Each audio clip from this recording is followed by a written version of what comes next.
What's up, loners? It's currently 5 in the fucking morning, and I was watching a video on the tragic backstory of My Chemical Romance, and I don't know why I'm making this video. Gerard doesn't know my ass. I'm going to his concert in August, but there's a lot of concerts in August, so... But, August 2nd, because I live in Texas and shit. But, shit, there's a lot of people from my school that watch. So, okay, this video, nobody under the age of 15 should be watching this, even though I'm being a hypocrite because I'm 12, but yeah, video them. Okay, this is probably gonna sound weird as hell. 4 grown men from New Jersey saved a little kid that is in Texas. That was okay, they saved me last year because I was struggling with a lot of depression, and instead of just going to a therapist or something, I would listen to music instead, and they would always be my go-to band. I knew of them because of MSI. That stands for Mindless Self-Indulgence. His wife, Lindsay Way, is the bassist for that band, and my mom would listen to them around me whenever I was a baby, popped out the womb listening to Lindsay Way, and Jimmy Uringer, and Kitty, and all that. And I don't know the other dude's name, I'm so sorry. But I probably look like a rat right now, to be honest. But Gerard, oh my fuck. I wouldn't be alive if that band wasn't a thing, because I would listen to them whenever I would be this close from. And one day at school, it felt like my entire life was falling apart, because so we had the scoliosis check, and the nurse, I'm gonna be real, I don't trust people whenever I take off any piece of clothing, even my hoodie. I don't trust them seeing me without it on. I don't know if that makes any sense. On camera it's fine, but nothing but my hoodie comes off whenever I'm in front of you guys, the camera. And she checked my spine, and I was on the verge of crying, and then I went out and I got my hoodie and I ran back to the art room. And when I sat down, I just started crying and bawling my eyes out. My friend had to take me to the counselor's office. I couldn't breathe. That was the first time I ever had a real mental breakdown. And my grandma was okay, we're unenrolling you from school. You can go back if you want to, but we're unenrolling you for now. And I took 6 months off, and since I dropped out, I was listening to them, and it was his voice sounded so angelic to me, and I was this is my cure. I need this in order to live. And one day I came home from school after this is more recent. This is from this year. Last year I was in the 5th grade. So the first mental breakdown happened when I was 10. I'm 12 now, and I'm going into the 7th grade. I'm currently on summer break. And I came home after crying all day because this kid had called me ugly or something. And I was oh my god, I can't. Anyways, so I was crying all day, and the counselor was you have to go home, you can't stay here.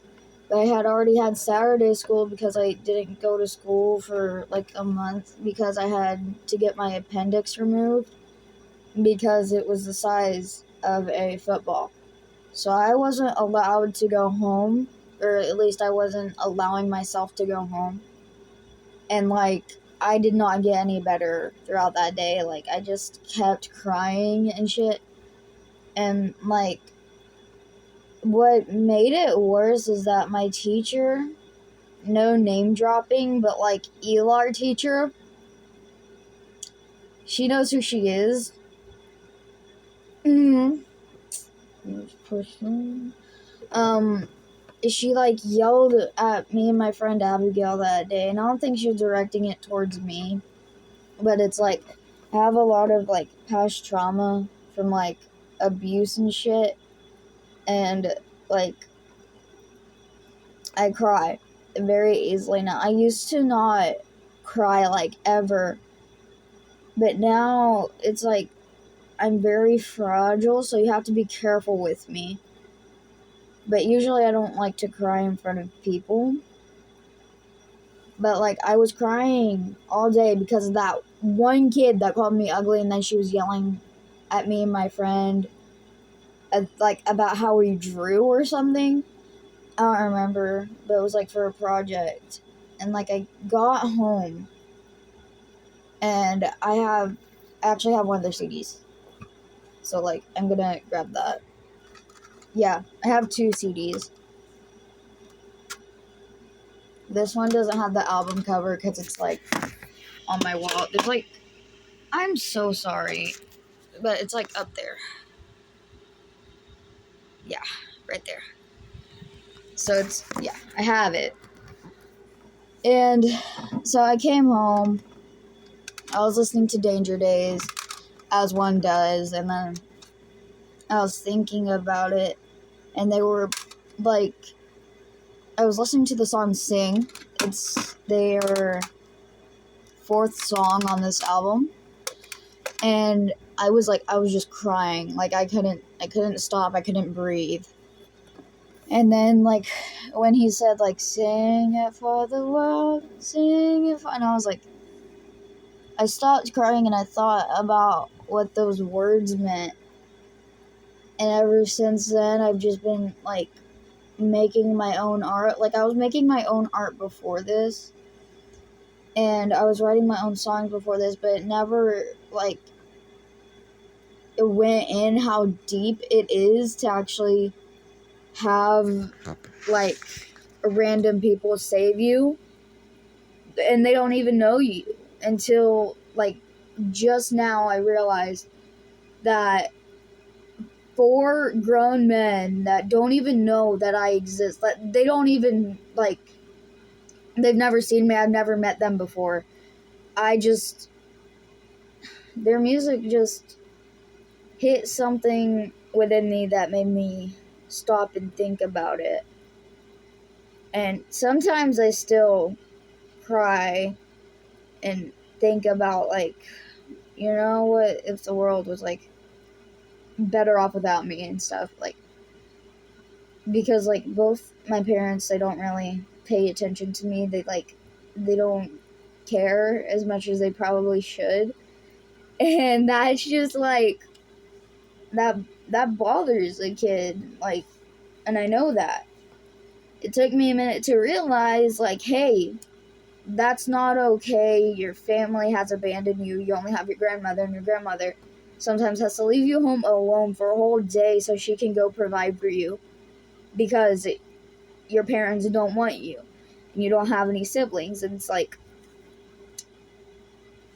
the one thing that I felt actually understood me was music, because I understood that more than I did like people. And like I fell into a deep hole of depression. Like I'm sorry, this video is all over the place, but I fell into like a deep hole of depression last year in November whenever my horse passed away, because she was my best friend, because my grandma has had her since before I was born. I'm sorry. Okay. My grandma has had her since before I was born. So I have known this horse my entire life, and then it's like all of a sudden my best friend is gone. and there's no way for me to reach out to her or anything because she is gone. Like, she is.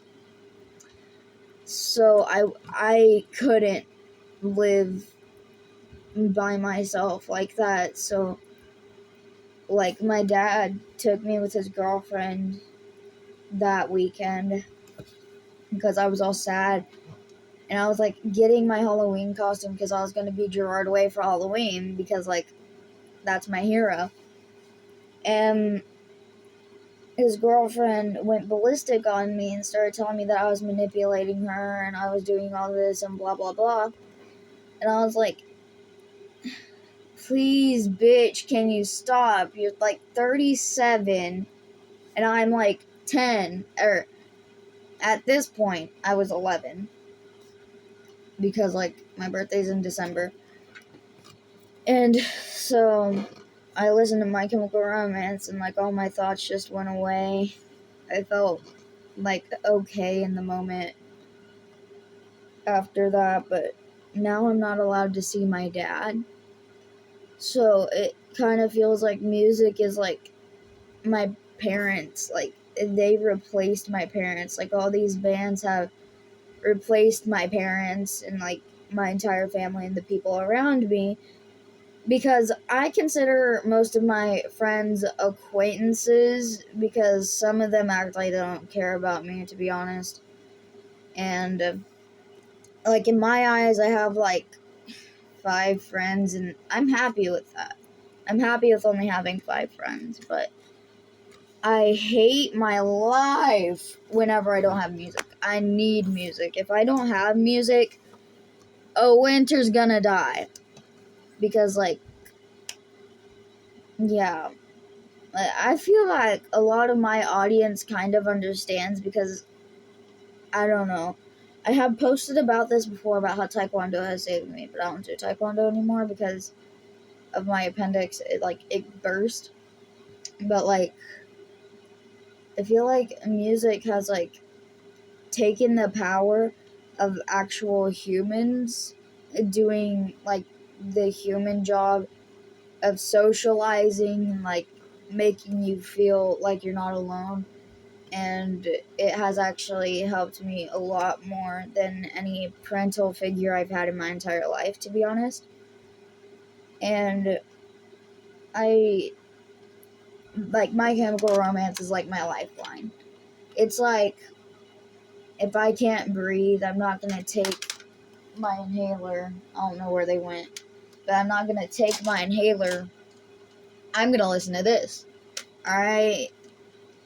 If you haven't noticed, Danger Days is my favorite album.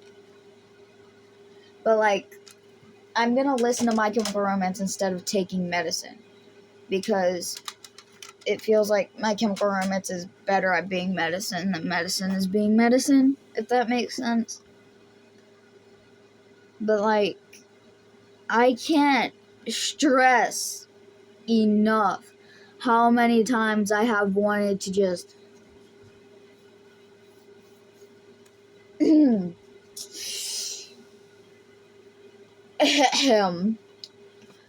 and I have just listened to Gerard Way sing and, like, Mikey play on bass, and oh my god, the drummer Bob, oh my god, I forgot to put a disclaimer on that.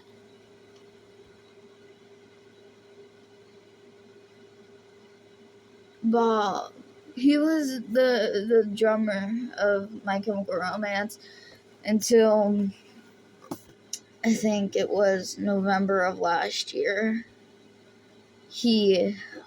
I'm not going into detail, but I'm just gonna say he's no longer with us. After that, I lost my shit. I was like, Mom, this can't be happening. I don't know. Why would he do that? I don't understand, like, what happened. He wasn't... It just... I know that the band has a lot of, like, trauma themselves, and I just felt so bad. Because I was like, no, this can't be happening. Like, I love them. I felt a connection to this band where it was like I love them, but it's not like I love you. It's like